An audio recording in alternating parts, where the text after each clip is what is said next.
To be determined Friday Show, episode 16. I'm pretty sure that's correct.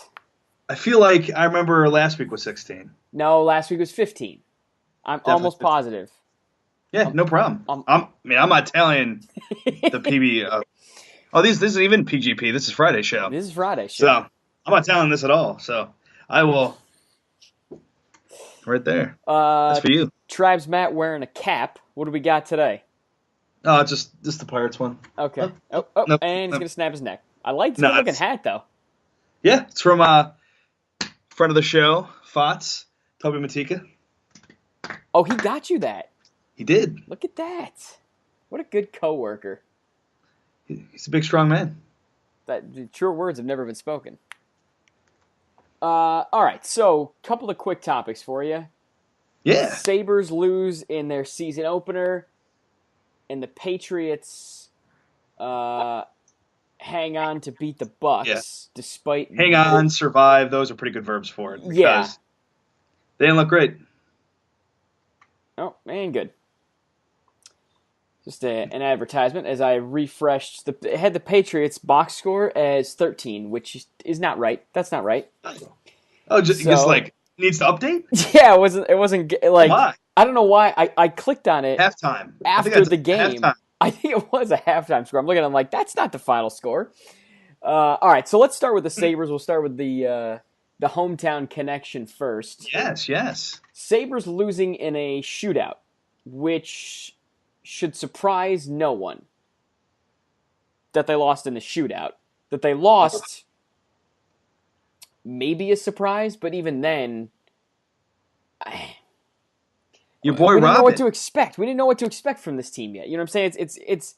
I hesitate to say rebuilt, but that's kind of the feeling I get. Well, yeah, I mean, they have the most in team history in terms of new guys on an opening day roster. They had 10 new guys. It's not like they're all new guys to professional hockey, but it's still a lot of new faces that need to be worked in. But yeah, your boy Robin Leonard, it's not his thing. It's not his thing. I saw one meme tonight where it's Milhouse in a Simpsons episode where he's roped to the posts so everything gets through, and somebody was very meanly saying that was Robin Leonard in faceoffs. Not in faceoffs, but in shootouts. In shootouts, not good. I want to go back to the very first goal of the season. And I think it's very apropos of how this organization has operated the past few years and the feelings around this team. There's been a sense of nostalgia because there's been so much turnover, not only in the front office, but on the roster. And to bring Jason Pominville back, a guy that grew up in the Buffalo Sabres organization, you get that feel-good moment. But then just the way this plays out is that there's that high of Palmer getting not one, but the 2 goals. Yeah. To have him kick off the season with the very first goal and then to ultimately lose the game, I just think that script is very apropos of where this team has been really the past 5 years now. And it's that second goal, too. It looked like we were talking on, maybe it was this Friday show or something, where him and Eichel, Palmer I'm talking about, look so in sync in terms of passing, in terms of diming it up. And gosh, he was mid-ice through a couple of guys in Pominville with the no dilly-dally tally. I mean, just one stops it, one hits it, and look at that. I mean... Can we get that again? No dilly-dally tally? The no dilly-dally tally. Oh, my God, look at you. The second goal of the game, Max Patch. Yeah. The man, he just ends every season seemingly top 5 in scoring. Did it again. That's a Ryan O'Reilly mess-up that you don't normally see. That's a mental mistake from O'Reilly trying to make a fancier pass breaking out than he should have, and I think he realized it immediately. Obviously, the result... I mean, listen, that line of Pacioretty, Drouin, and Gallagher is going to be real productive, and this was just the first of many for that line tonight. That's a mistake.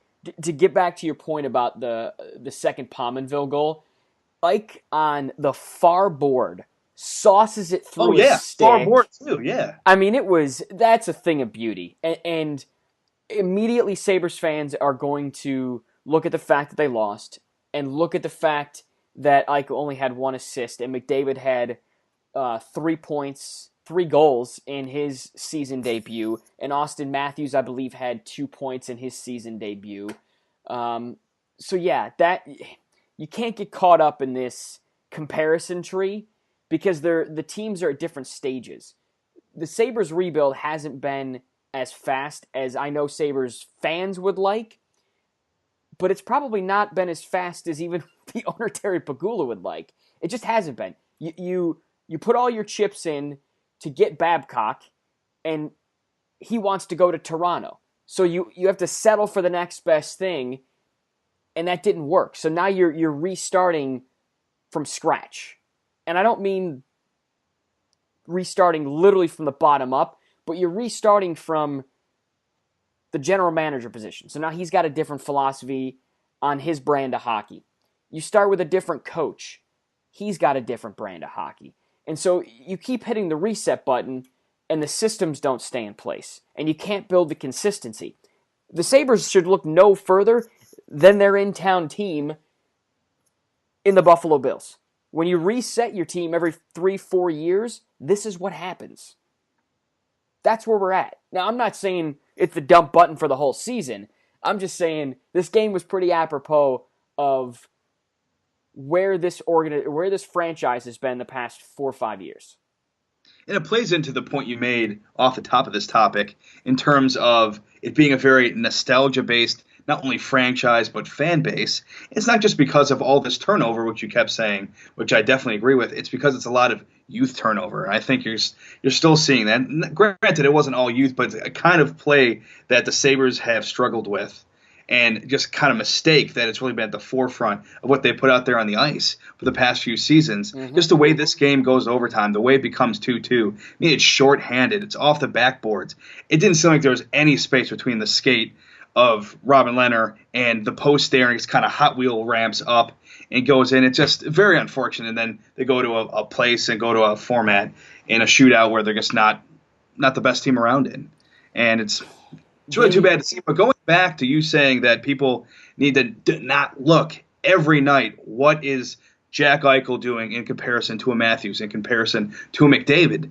I believe McDavid, and a lot of people are talking about going into this Eichel deal, how much money is he going to have in comparison to McDavid? I think it was maybe $10 million AAV below. So they shouldn't expect him necessarily right now to be doing the same exact thing as Connor McDavid is doing on a nightly basis. They're two different players.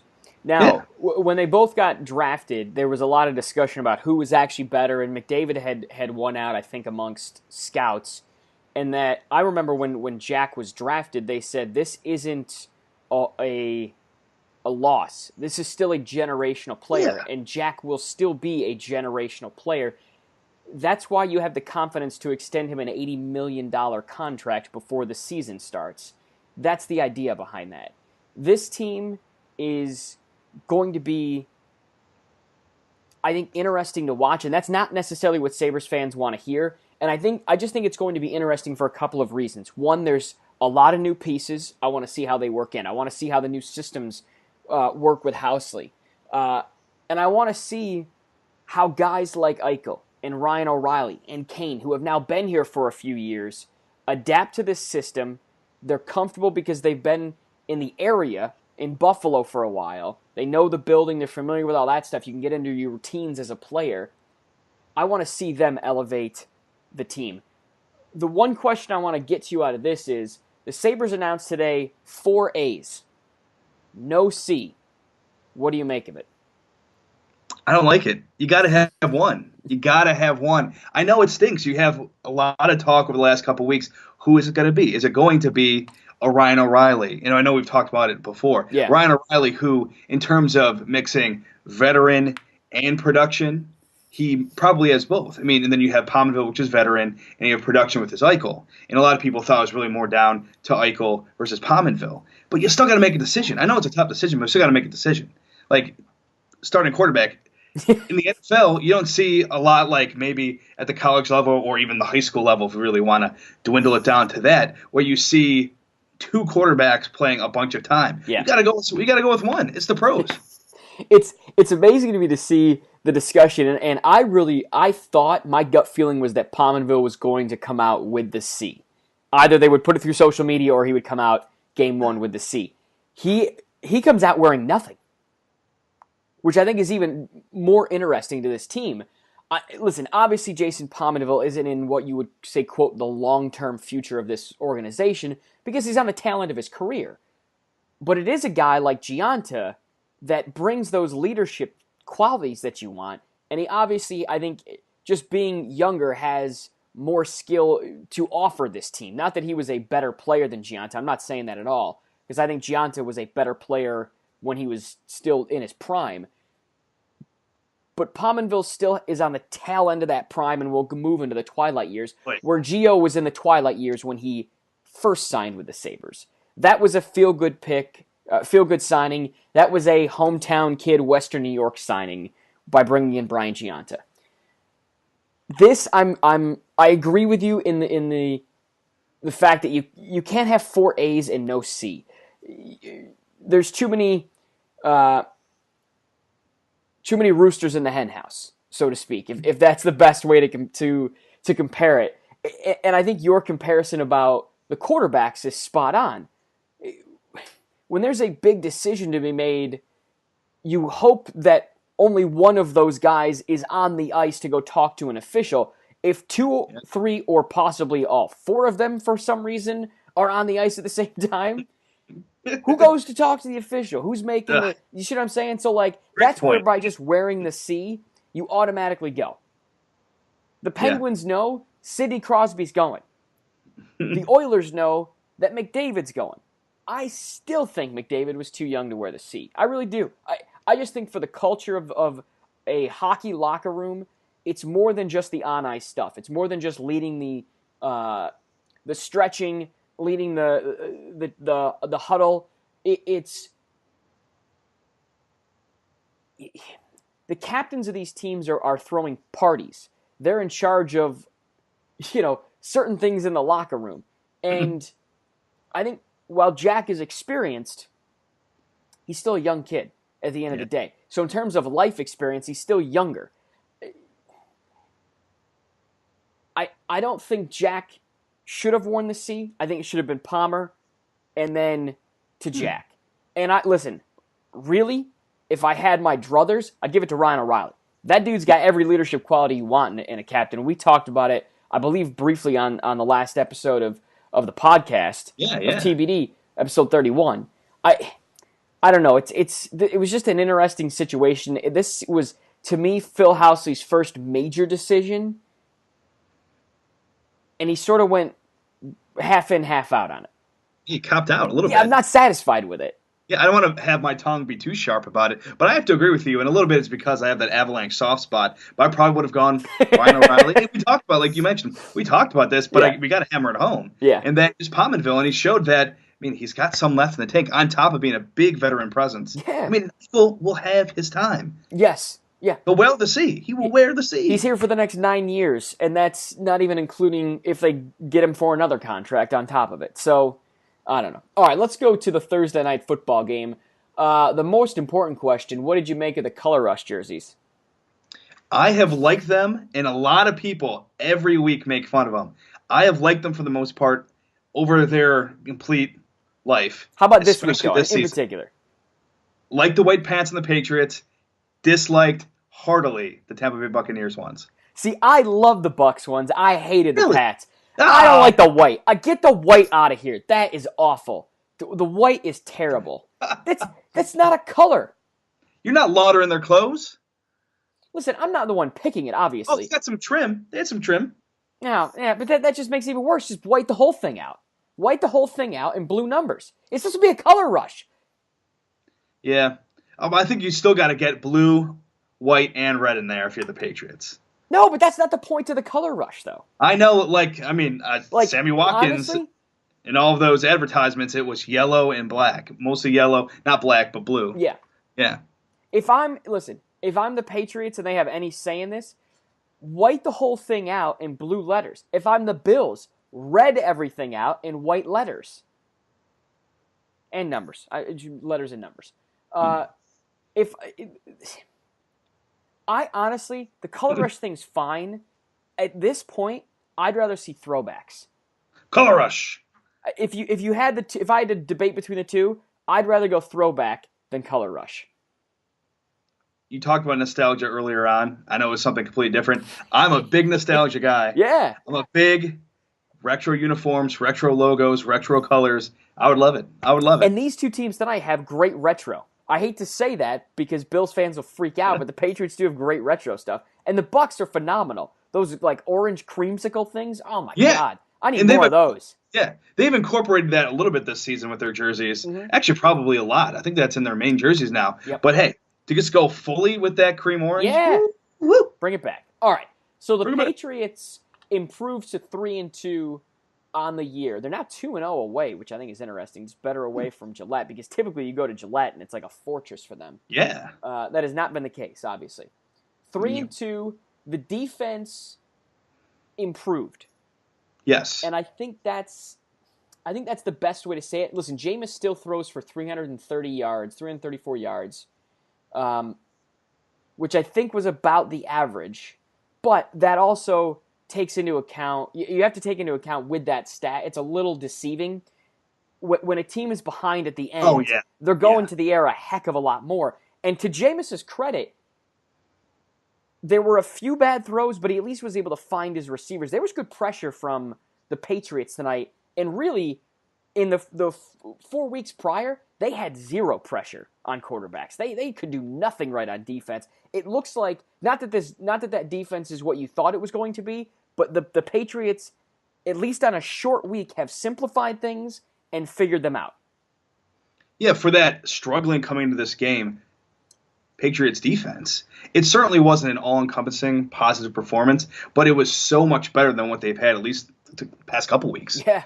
So you mix that with the fact that, yes, obviously the stats are going to be inflated a little bit with Jameis Winston because of him playing catch-up at the end of the game. But on the other side of that, kudos to Jameis Winston because, yes, you have to take his numbers at the end with a grain of salt, but he still had to complete those balls. Mm-hmm. And you mentioned him having some kind of wavering balls. That was really only in the first half.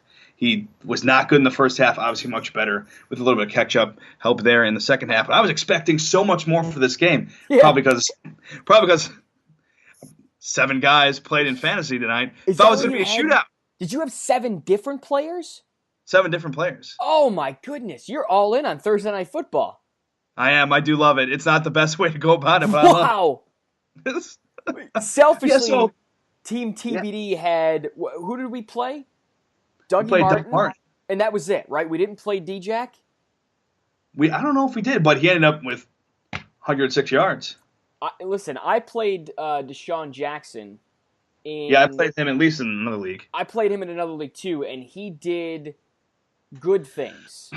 Yeah, for me. he was good. I got 15. See, what was deceiving is team to be determined on the CBS game here is not a PPR. It's standard league. We drafted this team thinking it was PPR.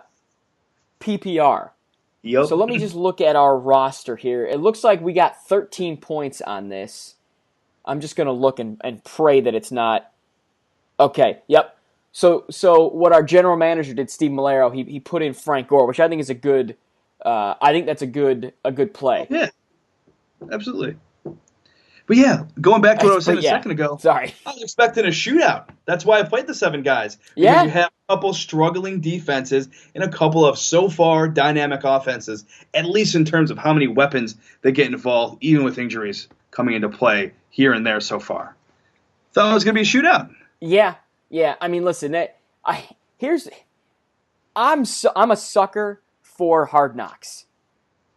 And I don't think I'm alone in this, but I'm an absolute sucker for Hard Knocks. I watched every episode of Hard Knocks and thought, you know what? I can see the Bucs going to the Super Bowl. This is the Bucs' year. Just like we all looked at the Rams and thought, you know what? They're not going to be bad. They got some pieces the year before. You know what I'm saying? Like every year, you get suckered into this and you're like, you know what? That team's not going to be bad. The Bucs, that offense is not good. It's not awful, but it's not for the pieces they have there. It should be way more consistent. I feel like they have too many pieces. Do you know what I'm saying? Yeah, actually, that's not bad. That's not a bad way to go about There's it. too many good receivers. They've got 2 tight ends. They've got now 2 running backs because Jacquizz Rodgers played Played well way too tonight. much tonight. He played too much for our money. But no, he played well. Doug Martin played well. They don't have enough balls to go around. As they say in the NBA, there's only one ball. Is that the same thing with football? Yeah. Yeah. But I feel like carry the two? right. Yeah. I feel like that's an appropriate analogy, though. Oh, absolutely. I don't know. Maybe it's just me, but like I said, I thought I was all in on the Bucs, and I was definitely disappointed. One, you expect them at home on a short week to be able to shut down a struggling Patriots defense. The strength of that Buccaneers team is their offense, and they did not. They didn't punch him in the mouth. Now, I get Nick Folk missed 3 field goals, and that's 9 points on the left out, and that's the difference in the game, and that has to be absolutely mentioned. I get that, but, dude, if you're going to have those pieces on offense, you got to find the end zone. I really like the point you said about there being maybe too many offensive weapons that Jameis Winston, still a young quarterback, has to side through, which maybe is a little bit more on him mentally than a lot of other quarterbacks. I think the perfect play to look at when you look at that phenomenon is Cameron Brate had a very long pass play, not very long, maybe 17 yards. It gets taken back because of blocking the back from O.J. Howard, another tight end they had out there at the same time. So that's what you're seeing. But Nick Folk, oh my gosh. I mean, they get rid of Roberto Aguayo. This guy actually beat Roberto Aguayo in a kicking competition in camp. Barely, because he struggled plenty as well. In the last couple weeks, missed an extra point last week with a few field goals. End up hitting the game winner, but shouldn't have been in that case anyways if he had hit him.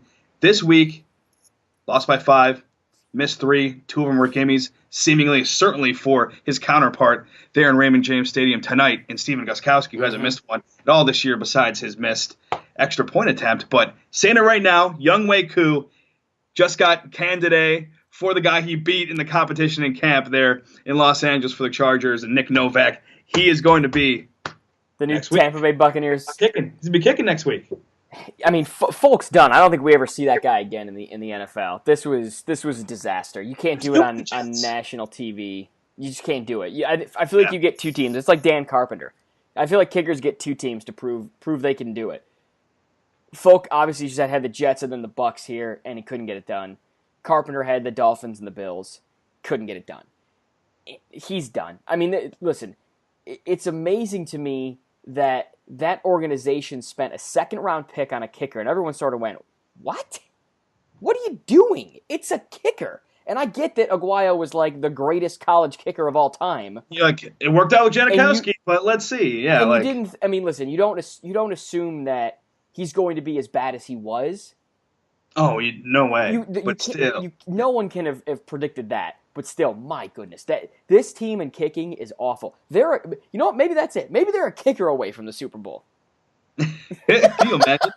I mean, on paper, at least, at the very least. Yeah. But I want to go back for a second to what you said, the phenomenon about Hard Knocks, and then I want to throw in Thursday Night Football, because I know it's a big problem with me. I wonder how many people suffer from this affliction. Because, hey, I picked the Hard Knocks. Yeah, I picked Todd Gurley last season. He was horrible, and now I was not going to touch him this year, and he's amazing. Well, I want to know. To your advice, I avoided Todd Gurley in every fantasy league. Yeah. I think I only had a chance to get him in maybe 2 of them. Yeah. No, I'm sorry, maybe only 1 of them. He was gone before. I only had a chance for 1, and I passed on him because you were so adamant that you're like, this guy's not good. I don't trust him, the whole 9 yards. And I'm like, listen, I trust my dude. I'm going with you. We both paid for it. You got Fisher. But I wonder how much, because that show is so good. Yes. It's so well done. Yes. You know what? This is on Liev Schreiber. Okay? Well, this is on his voice is too damn buttery. That's true. And now look what we got. Now I got a bunch of Buccaneers. And they could easily be fine. And plenty of them. I mean, Cameron Brate, Deshaun Jackson, Doug Martin performed well. And even taking fantasy out of it, performed well today. Jameis Winston picked it up at the end. He almost had, he had very little time and got very close. That O-line is not good. Game. That O-line is not good. That's still what we're learning. Young. A lot of people were saying amongst the last couple years here that it's the next Cowboys one, because they, in the same draft in the 2nd round, they got, on the 2nd day, because I think Ali Marpet might have been a 3rd-round pick, but they got Donovan Smith. 2nd-round pick. Oh, yeah, so they got 2 guys in the 2nd round. Donovan Smith with the 1st pick of the 2nd round 2 drafts ago. Yep. Then Ali not long after that. A couple heralded guys have been good this season, but just a lot of youth so far. Still a lot of youth. Yeah. J.R. Sneezy comes in from Seattle, and I don't know if he's really meshing as well as people thought he would as a big name. But yeah, they let a lot through late in that game because a lot of the sacks early were by Tampa Bay, and it kind of swapped to New England later in the game, I should say. Where does this leave the AFC East? Even in a win, New England did not look convincing. Okay. I think it's not maybe grabs just yet, but it's awfully close, and we would have not even expected that to even be a question a few weeks ago. Right. I mean, listen, we all thought this was between the Dolphins and obviously the Patriots in the preseason. Deep. The Dolphins, to me, look, I don't want to say worse than the Jets because their players are better, but their record is worse. Could be. Mean, listen, if the Jets somehow win this week, and you've got the Jets and the Patriots tied still, they're playing the Browns. It's a possibility.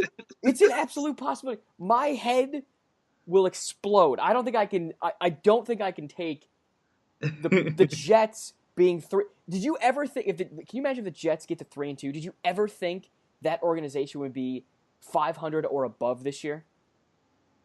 No. I mean, no. Me and a lot of other people thought it was going to be maybe an offer. Yeah.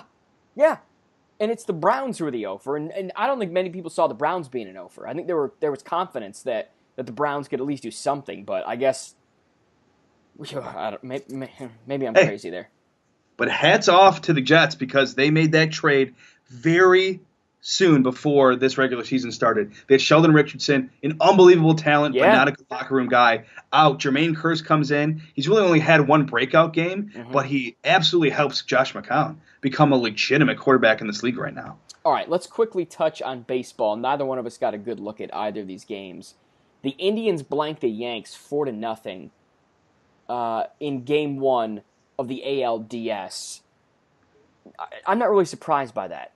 I think there's the emotion of winning the wild card. It's tough to get back up the very next day playing a completely different opponent, knowing that it's not on the line. I would expect Game 2 to be more competitive. And I think a big point that has to be made, a lot of people are like, hey, Severino barely pitched. He pitched to 0.1 innings in that wild card game. He could honestly go in Game 1 of the divisional series. But you know what? They're known more probably right now, especially what they did in that game, for their bullpen, and so many bullpen arms went in that game. So the bullpen just did not have the kind of clout that they did because, hey, it's just 2 games later. But how about Jay Bruce? So Jay Bruce, unbelievable with Cincinnati, goes to the Mets, and it was terrible. And now this year, pretty good with the Mets, joins the Indians, pretty good, and look what he does. 3-run home run tonight.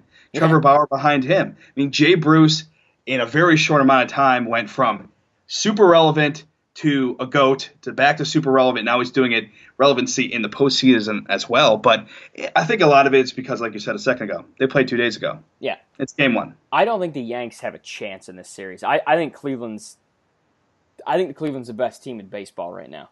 Yeah. I do. Well, they're definitely the hottest in terms of the last couple months. Yeah. The other side of that ALDS, the Stros handling the Red Sox 8-2. Only 10 times in MLB history have you seen, and 9 players because Babe Ruth did it twice, have you seen a guy in the postseason hit 3 home runs. Jose Altuve, 5'6", listed at 5'6". He's not 5'6". Hey, 3 home runs. And Alex Bregman getting on the fun. And what's so big about that is that they didn't even go with their best guy in Dallas Keuchel in Game 1. Yeah. They went with Justin Verlander, who's not only not the Justin Verlander of old, but he's also pretty new to this team. He gets a win. And now they're like, well, our ace is going in Game 2. We already got a 1-0 lead. Isn't that crazy? Kate Upton's happy. I kind of like that call, though, of not going with the ace in Game 1. And I think what it is you trust your bats, and the result is 12 hits. Yeah. You have confidence in the lineup to go out there and get you some runs, and it works. Woo. So, going to be interesting. Well, and then Corey Kluber is going in Game 2 on the other side. I mean, Bauer is probably a better pitcher right now for the team he's been with all season long than Right. Verlander. So it's not as big of a point, but hey, they got Corey Kluber, a legitimate Cy Young guy, going in game 2 as well. So the guys with the 1-0 leads are looking pretty good. This is bad producing on my part, but I just realized we didn't do a Bills preview, so we should probably touch on the Bills and Fills the it up. Bengals. So Bills at Cincinnati on Sunday. I'm just pulling up the injury report right now. Obviously, no Jordan Matthews. Obviously, no Ramon Humber. Darcel Marius limited ankle. EJ So many Gaines guys. limited. Corey Glenn limited. Micah Hyde limited. Eddie Yarborough limited. Sharice Wright limited. The good news is that Shaq Lawson was back and he was a full go. Shady McCoy back and a full go. Kyle Williams a full go. Tolbert looks like he's back from the thumb injury that he sustained. This is a banged up Bills team, and this is a trap game for Buffalo. It's a bad Bengals team that they have to go on the road and play. This is absolutely a trap game in week 5. Your bye week is the following week, so guys could be, and I know they're professionals, but guys could be, quote, looking ahead. Trab's getting those important calls at 12:30 at night. That sounds it. Not quick enough. Good call. Good catch. From your perspective, keys for Buffalo heading into Cincinnati. I think it's got to be that backfield for Cincinnati is be able to stop them because, gosh, Mike Rodak had some kind of Twitter graphic from ESPN, covers the Bills, over the last couple of days talking about practice last couple of days for the Bills, how many guys were out with just thumb injuries. So even if these guys are going to be playing this weekend, they might be a little bit hobbled.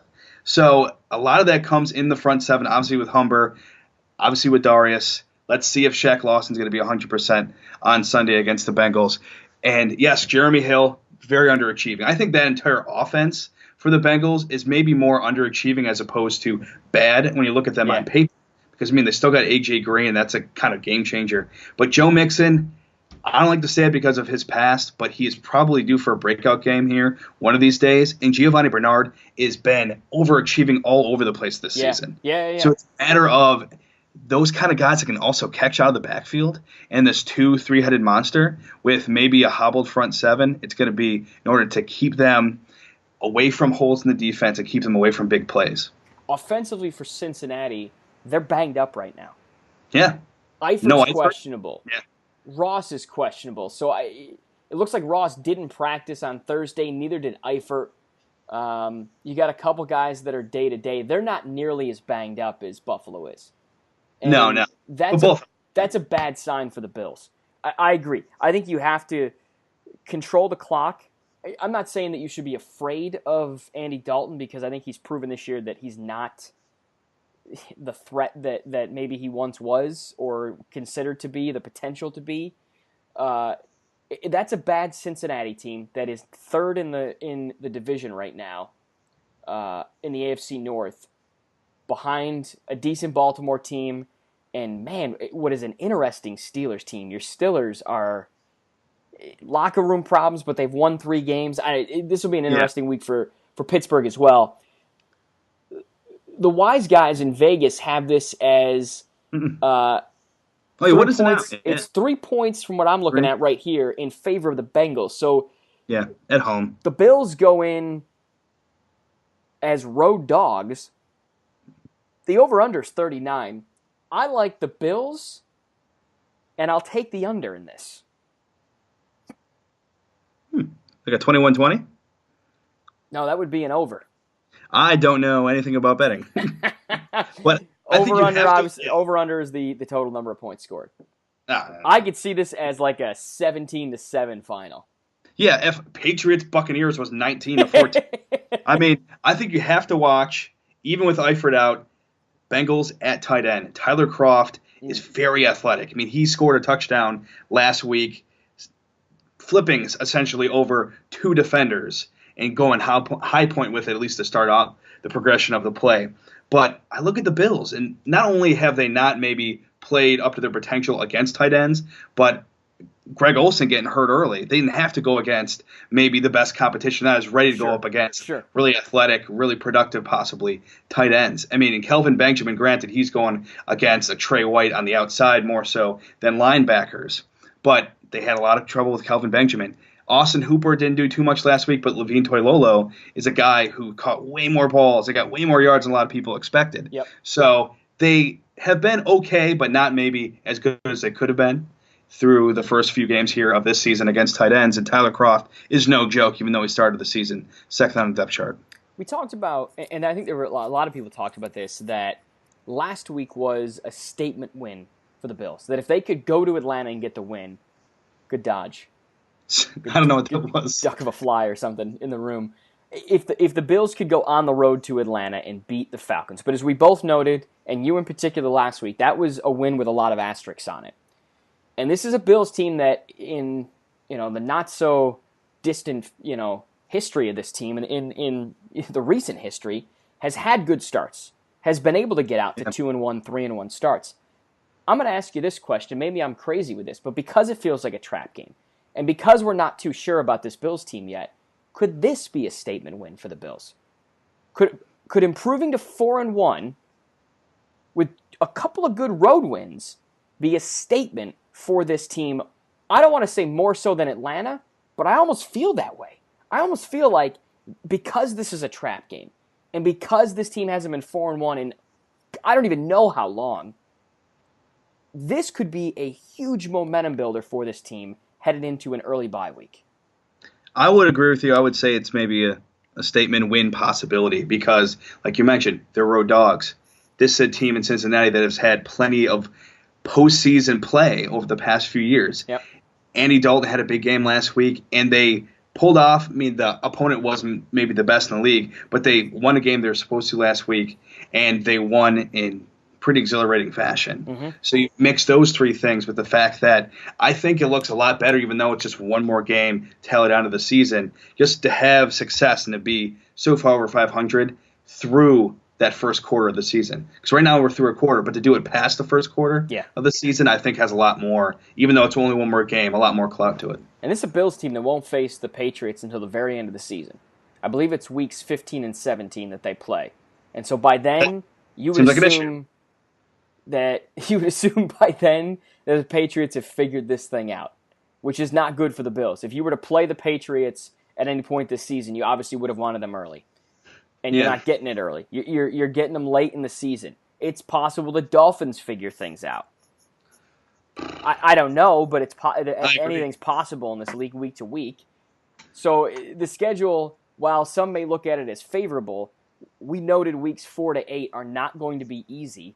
And this is maybe the easiest game the Bills are going to have in a while. And it feels like a trap game. This has all the makings of a Bills letdown game. Ingredients? Yeah, it's got all the ingredients. That's the best way to put it. I guess I didn't look more ahead on this schedule this season for the Bills.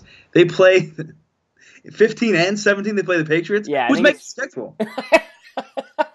I don't know. I'm going to look at the schedule to see if I'm right or wrong, but I'm almost positive. Yeah. Oh, no. I'm sorry. It's the Dolphins they play 15 and 17. They Still, play the that's Patriots. ridiculous. Yeah. It's a divisional opponent that they play 2 out of 3 weeks. My apologies. They play New England 13 and 16, but still 13 and 16 is real late. Close together. Yeah, late and close together. Yeah, you should be playing teams way further apart than that. I don't know why I thought it was the Patriots 2 out of 3 weeks. That's how math works. It's the Dolphins. I was close. Oh yeah, no, still a team that was projected to be ahead of them in the division going into the season. It's like I said, the road doesn't get easier. It's a Buccaneers team you're going to face in 3 weeks now. So they've got the Bengals 5th, bye 6th, Bucs in the 7th week. That's not going to be an easy week. And the Raiders obviously not going to be an easy week. We may be facing E.J. Manuel. The Bills may be facing E.J. Manuel there. That makes it interesting for a number of reasons. We're not going to dive into that yet. But that's still a good Raiders team. Yeah, like even if Derek Carr could also be back then. Yeah, even if he's not, and they still have their top two guys, Amari Cooper and Crabtree, could be back by then as well. Should be back by then as well. So, Hey, listen, this week is huge for this team. I think it's huge for the psyche of this franchise in a lot of ways. yeah. So, Yeah. anything else, Travs, Matt? I think we're good. All right, you can find the show on the internet, tobedeterminedshow.com. Make sure you download, subscribe, rate and review us on iTunes, Google Play. Just download and subscribe. Try to tell a friend about the show. We're trying to raise the awareness of it, even though we're some into this now. We are quite into it. Hey, Liev Schreiber needs to stop messing up my fantasy. Okay. That's the big thing to take out of this, guys. Oh, goodness. It's a mess. Right. Show will be recorded on a Monday, so we'll release it on a Tuesday this week. The main podcast. You can find him on the internet at TravsMatt. You can find me at Sports5Bond, the show at TBD_show. Yeah. Later, boys.